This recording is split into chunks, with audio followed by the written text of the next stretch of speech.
Chapter 17. The Freeman's Defense. There was a gentle bustle at the Quaker house as the afternoon drew to a close. Rachel Halliday moved quietly to and fro, collecting from her household stores such needments as could be arranged in the smallest compass for the wanderers who were to go forth that night. The afternoon shadows stretched eastward, and the round red sun stood thoughtfully on the horizon, and his beams shone yellow and calm into the little bedroom where George and his wife were sitting. He was sitting with his child on his knee and his wife's hand in his. Both looked thoughtful and serious, and traces of tears were on their cheeks. "Yes, Eliza," said George, "I know all you say is true. You are a good child, a great deal better than I am, and I will try to do as you say. I'll try to act worthy of a free man.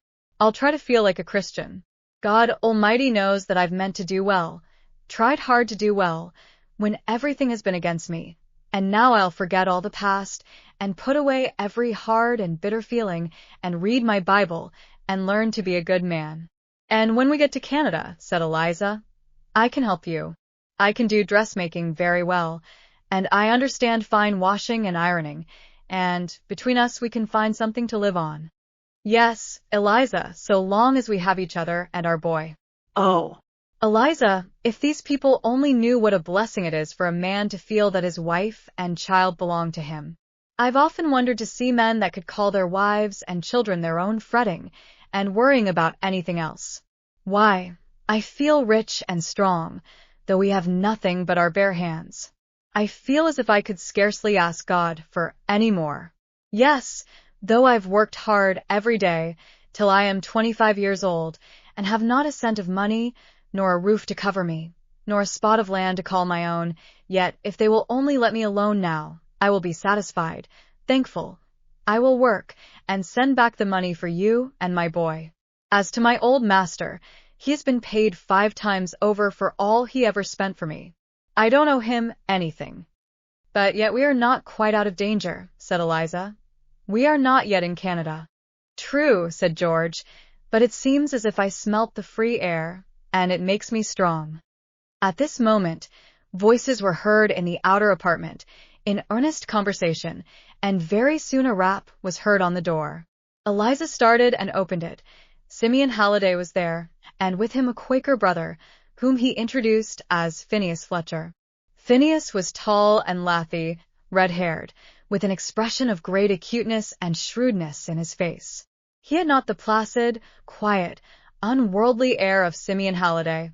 On the contrary, a particularly wide-awake and au fait appearance, like a man who rather prides himself on knowing what he is about and keeping a bright lookout ahead, peculiarities which sorted rather oddly with his broad brim and formal phraseology.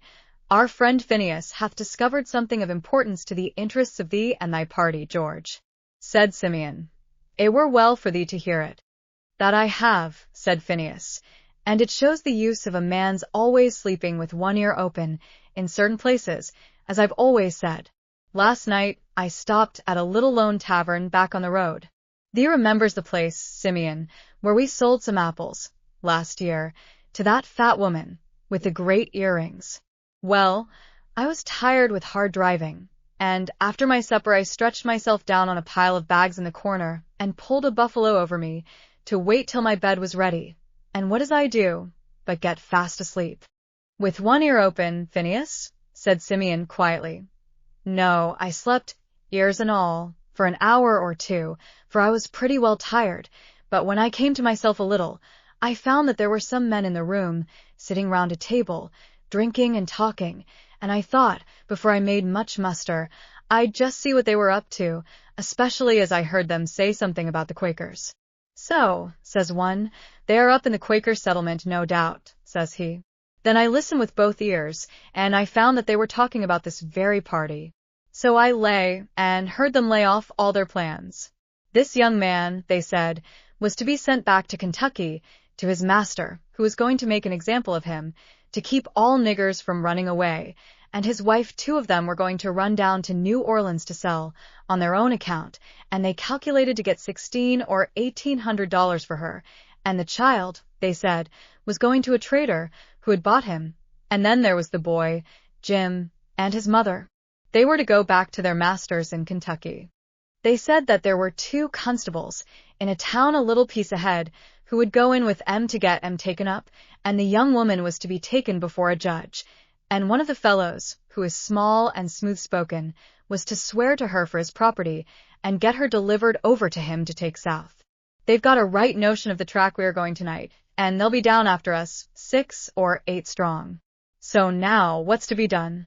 The group that stood in various attitudes after this communication were worthy of a painter. Rachel Halliday, who had taken her hands out of a batch of biscuit to hear the news, stood with them upraised and flowery, and with a face of the deepest concern. Simeon looked profoundly thoughtful. Eliza had thrown her arms around her husband, and was looking up to him. George stood with clenched hands and glowing eyes, and looking as any other man might look, whose wife was to be sold at auction, and son sent to a trader, all under the shelter of a Christian nation's laws. "What shall we do, George?" said Eliza faintly. "I know what I shall do," said George, as he stepped into the little room and began examining pistols. I, said Phineas, nodding his head to Simeon. "Thou sayest, Simeon, how it will work." "I see," said Simeon, sighing. "I pray it come not to that." "I don't want to involve anyone with or for me," said George. "If you will lend me your vehicle and direct me, I will drive alone to the next stand. Jim is a giant in strength, and brave as death and despair, and so am I." Well, friend," said Phineas, "but thee'll need a driver for all that. Thee's quite welcome to do all the fighting thee knows, but I know a thing or 2 about the road, that thee doesn't." "But I don't want to involve you," said George. "Involve," said Phineas, with a curious and keen expression of face. "When thee does involve me, please to let me know." "Phineas is a wise and skilful man," said Simeon. "Thee does well, George, to abide by his judgment," and he added, laying his hand kindly on George's shoulder and pointing to the pistols, "be not over hasty with these. Young blood is hot." "I will attack no man," said George. "All I ask of this country is to be let alone, and I will go out peaceably. But," he paused, and his brow darkened and his face worked, "I've had a sister sold in that New Orleans market. I know what they are sold for, and am I going to stand by and see them take my wife and sell her, when God has given me a pair of strong arms to defend her? No, God help me. I'll fight to the last breath, before they shall take my wife and son. Can you blame me?" "Mortal man cannot blame thee, George. Flesh and blood could not do otherwise," said Simeon. "Woe unto the world because of offenses, but woe unto them through whom the offense cometh. Would not even you, sir, do the same in my place?" "I pray that I be not tried," said Simeon. "The flesh is weak." "I think my flesh would be pretty tolerable strong in such a case," said Phineas, stretching out a pair of arms like the sails of a windmill.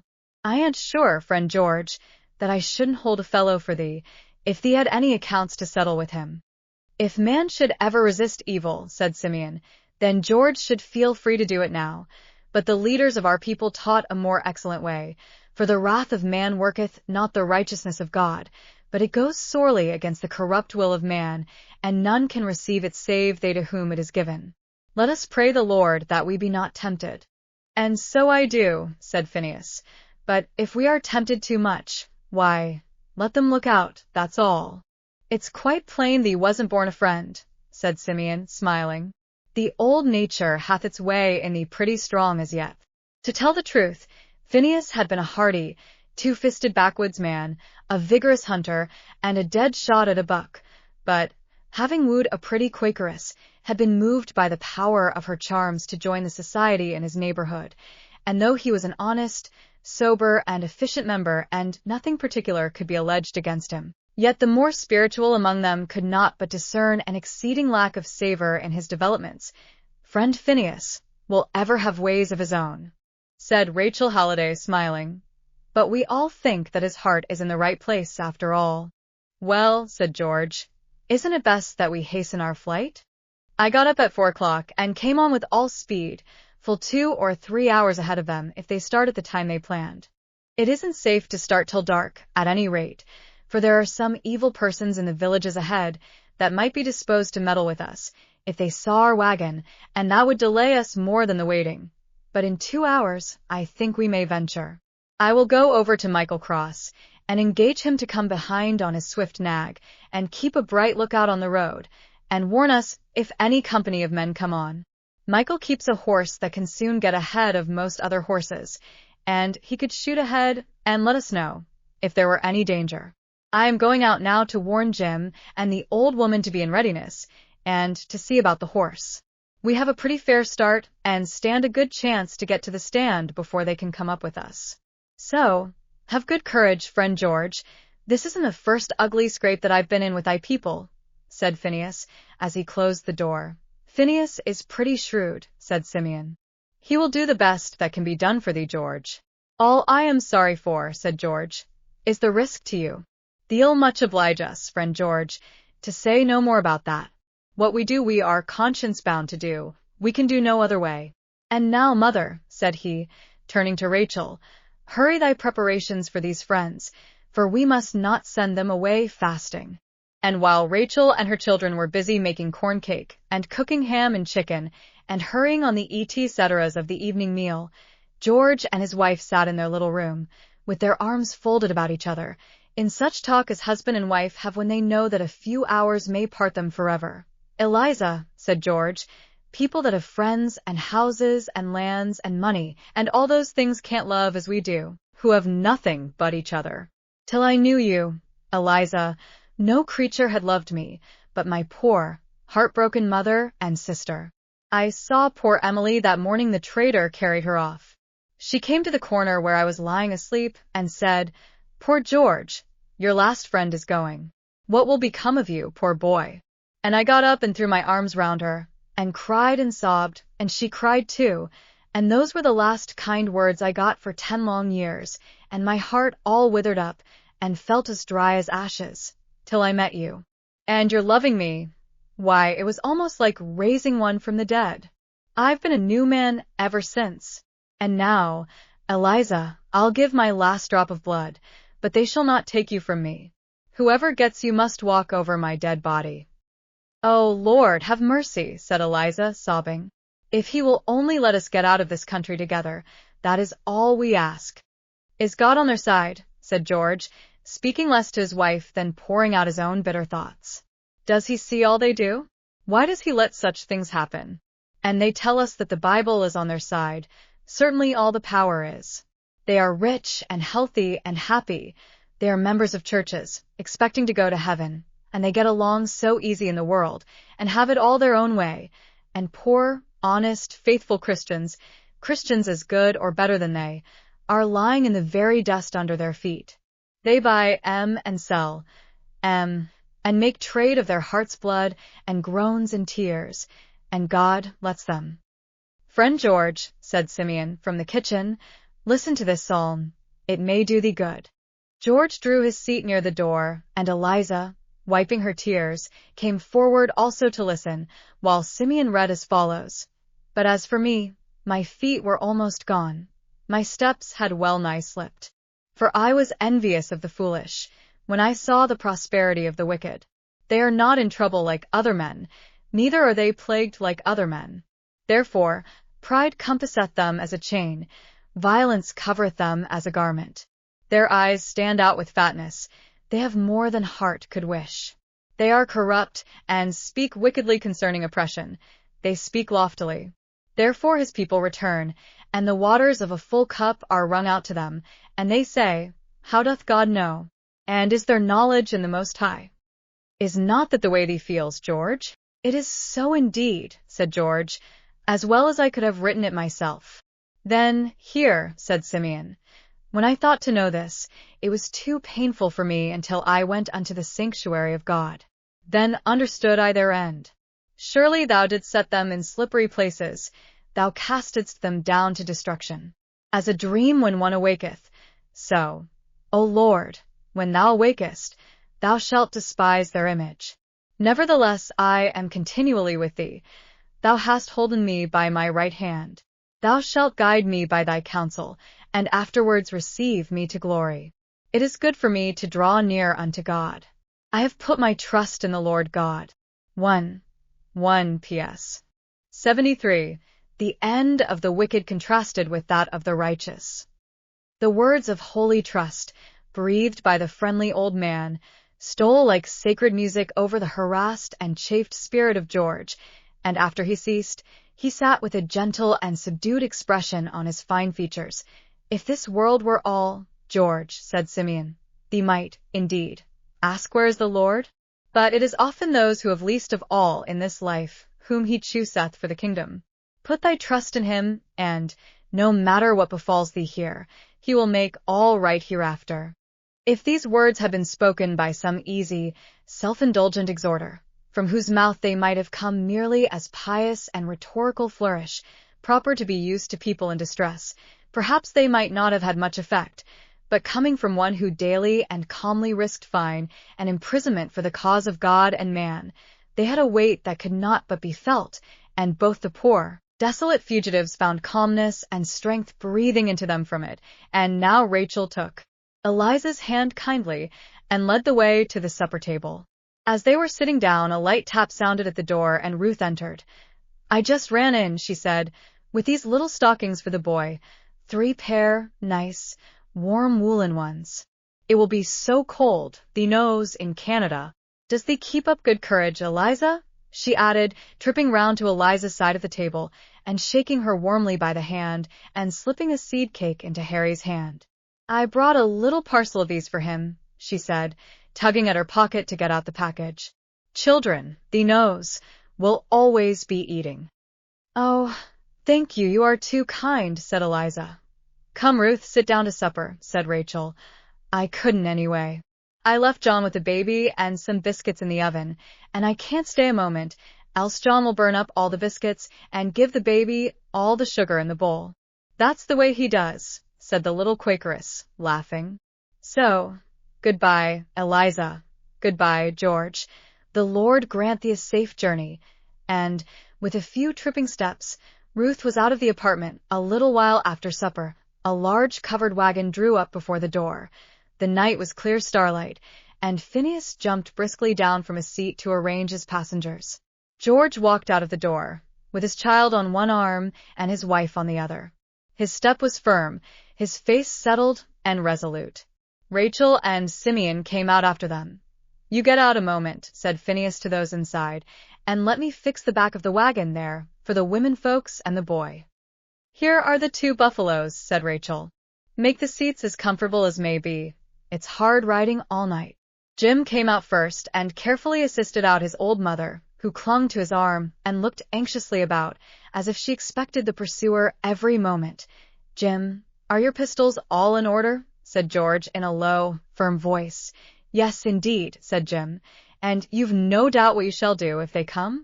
"I rather think I haven't," said Jim, throwing open his broad chest and taking a deep breath. "Do you think I'll let them get Mother again?" During this brief colloquy, Eliza had been taking her leave of her kind friend, Rachel, and was handed into the carriage by Simeon, and, creeping into the back part with her boy, sat down among the buffalo skins. The old woman was next handed in and seated, and George and Jim placed on a rough board seat front of them, and Phineas mounted in front. "Farewell, my friends," said Simeon from without. "God bless you," answered all from within, and the wagon drove off, rattling and jolting over the frozen road. There was no opportunity for conversation, on account of the roughness of the way and the noise of the wheels. The vehicle, therefore, rumbled on, through long, dark stretches of woodland, over wide dreary plains, up hills and down valleys, and on they jogged, hour after hour. The child soon fell asleep, and lay heavily in his mother's lap. The poor, frightened old woman at last forgot her fears, and even Eliza, as the night waned, found all her anxieties insufficient to keep her eyes from closing. Phineas seemed, on the whole, the briskest of the company, and beguiled his long drive with whistling certain very unquaker-like songs as he went on, but about 3 o'clock George's ear caught the hasty and decided click of a horse's hoof coming behind them at some distance, and jogged Phineas by the elbow. Phineas pulled up his horses and listened. "That must be Michael," he said. "I think I know the sound of his gallop," and he rose up and stretched his head anxiously back over the road. A man riding in hot haste was now dimly descried at the top of a distant hill. "There he is, I do believe," said Phineas. George and Jim both sprang out of the wagon before they knew what they were doing. All stood intensely silent, with their faces turned towards the expected messenger. On he came. Now he went down into a valley where they could not see him, but they heard the sharp, hasty tramp rising nearer and nearer. At last they saw him emerge on the top of an eminence, within hail. "Yes, that's Michael," said Phineas, and, raising his voice, "Hello, there, Michael." "Phineas, is that thee?" "Yes, what news? They coming?" "Right on behind, 8 or 10 of them, hot with brandy, swearing and foaming like so many wolves." And, just as he spoke, a breeze brought the faint sound of galloping horsemen towards them. "In with you?" "Quick, boys, in," said Phineas. "If you must fight, wait till I get you a piece ahead."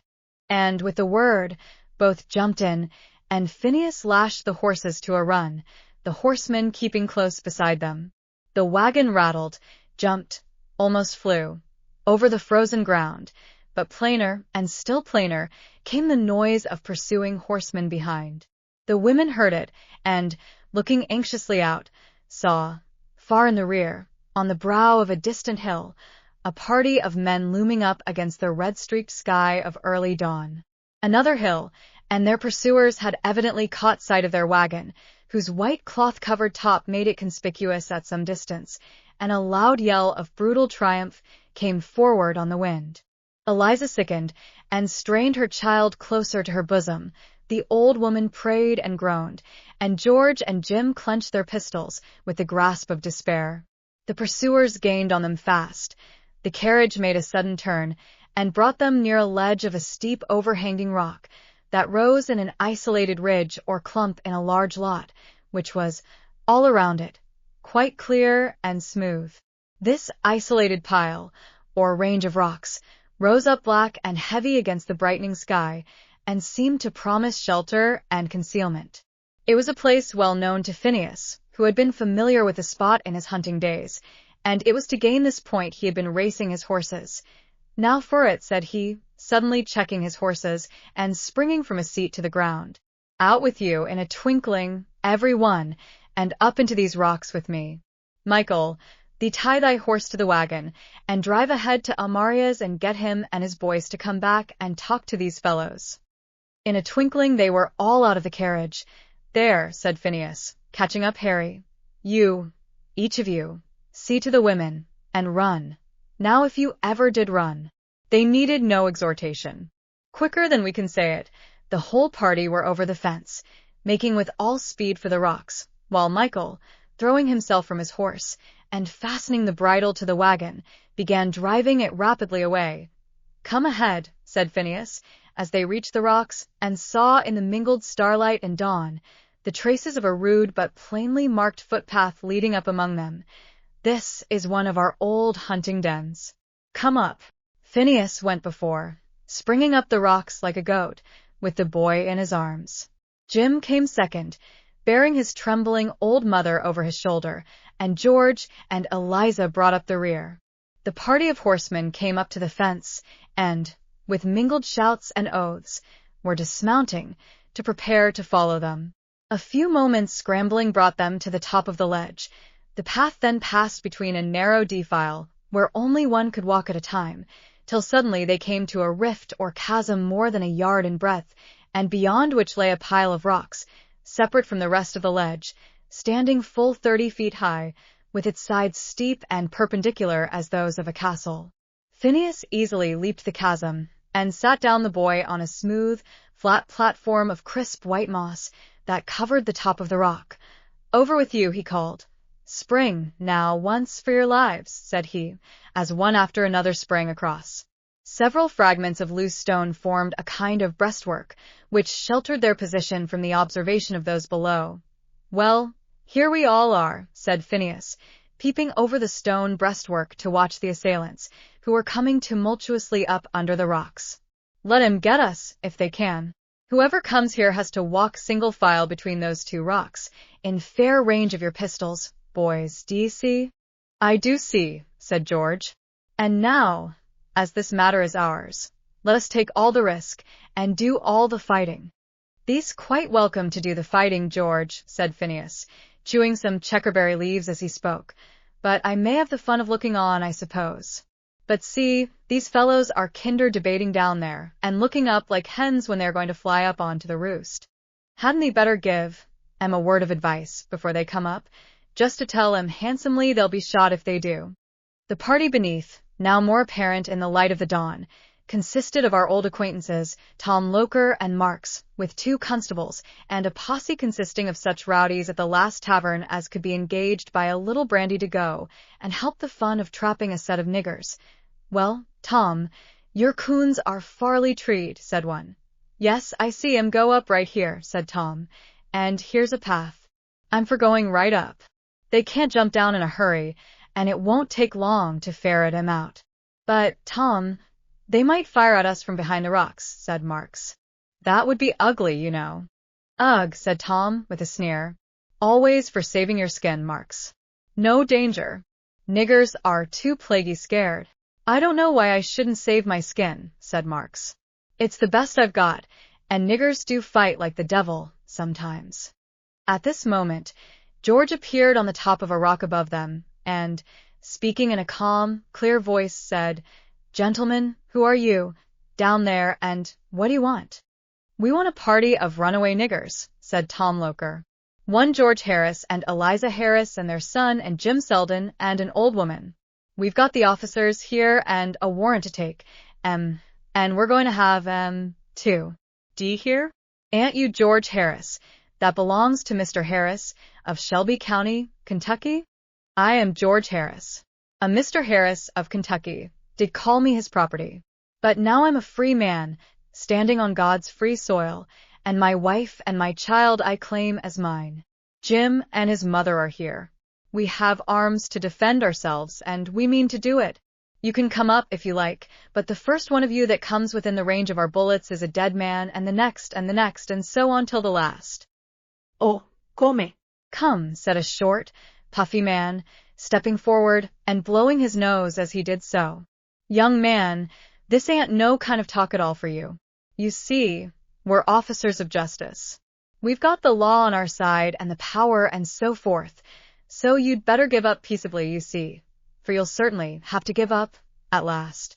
"I know very well that you've got the law on your side and the power," said George, bitterly. "You mean to take my wife to sell in New Orleans and put my boy like a calf in a trader's pen, and send Jim's old mother to the brute that whipped and abused her before, because he couldn't abuse her son. You want to send Jim and me back to be whipped and tortured, and ground down under the heels of them that you call masters, and your laws will bear you out in it. More shame for you and them. But you haven't got us. We don't own your laws. We don't own your country. We stand here as free, under God's sky, as you are, and, by the great God that made us, we'll fight for our liberty till we die." George stood out in fair sight, on the top of the rock, as he made his declaration of independence. The glow of dawn gave a flush to his swarthy cheek, and bitter indignation and despair gave fire to his dark eye, and, as if appealing from man to the justice of God, he raised his hand to heaven as he spoke. If it had been only a Hungarian youth, now bravely defending in some mountain fastness the retreat of fugitives escaping from Austria into America, this would have been sublime heroism. But, as it was a youth of African descent, defending the retreat of fugitives through America into Canada, of course we are too well instructed and patriotic to see any heroism in it, and if any of our readers do, they must do it on their own private responsibility. When despairing Hungarian fugitives make their way, against all the search warrants and authorities of their lawful government, to America, press and political cabinet ring with applause and welcome. When despairing African fugitives do the same thing, it is, what is it? Be it as it may, it is certain that the attitude, voice, manner, of the speaker for a moment struck the party below to silence. There is something in boldness and determination that for a time hushes even the rudest nature. Marks was the only one who remained wholly untouched. He was deliberately cocking his pistol, and, in the momentary silence that followed George's speech, he fired at him. The Freeman's defense. Ye see get just as much for him dead as alive in Kentucky, he said coolly, as he wiped his pistol on his coat sleeve. George sprang backward. Eliza uttered a shriek. The ball had passed close to his hair, had nearly grazed the cheek of his wife, and struck in the tree above. It's nothing, Eliza, said George quickly. Thee'd better keep out of sight. With thy speechifying, said Phineas. There means scamps. Now, Jem, said George, look that your pistols are all right, and watch that pass with me. The first man that shows himself I fire at, you take the second, and so on. It won't do, you know, to waste 2 shots on one. But what if you don't hit? I shall hit, said George coolly. Good. Now, there's stuff in that fellow, muttered Phineas, between his teeth. The party below, after Marks had fired, stood, for a moment, rather undecided. I think you must have hit some on 'em, said one of the men. I heard a squeal. I'm going right up for one, said Tom. I never was afraid of niggers, and I ain't going to be now. Who goes after? He said, springing up the rocks. George heard the words distinctly. He drew up his pistol, examined it, pointed it towards that point in the defile where the first man would appear. One of the most courageous of the party followed Tom, and, the way being thus made, the whole party began pushing up the rock, the hindermost pushing the front ones faster than they would have gone of themselves. On they came, and in a moment the burly form of Tom appeared in sight, almost at the verge of the chasm. George fired. The shot entered his side, but, though wounded, he would not retreat, but, with a yell like that of a mad bull, he was leaping right across the chasm into the party. Friend, said Phineas, suddenly stepping to the front and meeting him with a push from his long arms, thee isn't wanted here. Down he fell into the chasm, crackling down among trees, bushes, logs, loose stones, till he lay bruised and groaning 30 feet below.